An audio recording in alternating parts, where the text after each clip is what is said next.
Now, when it comes to what franchises are out there, there are over 4,000 franchise companies in the US alone. And it's good to know what is out there.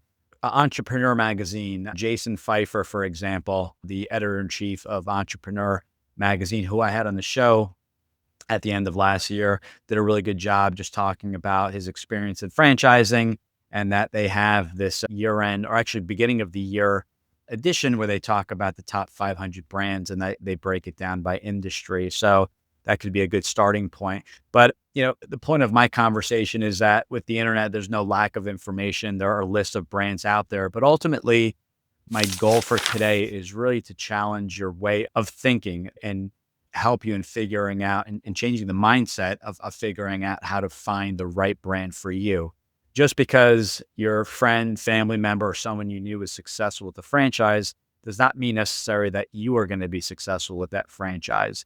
Still has the same system and support, but it may not be a good match based off your personality. It may not be a good match, maybe based off of where you're located in the country, the demographics and things like that you have to take into consideration. So a big part of today is that you can definitely find a list of brands out there. Some people have interest in certain industries, as I mentioned, haircutting and fast food. But I wanted you to change your approach into figuring out, what are the franchise models? Big change there in mindset, franchise models that may be a good fit.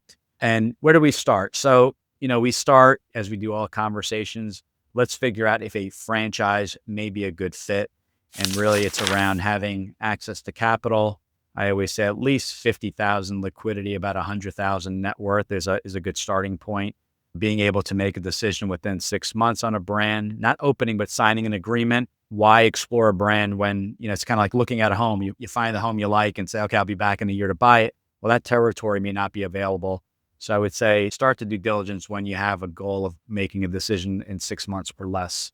And you're okay following systems because just like we talk about E-Myth Revisited by Michael Gerber, the whole idea of systems, that's exactly what you're getting with the franchise. You're getting systems, and the intention is to follow the main system, to follow the marketing and everything that franchisor is providing you. Franchising may be a good fit. I'm not looking to reinvent the wheel.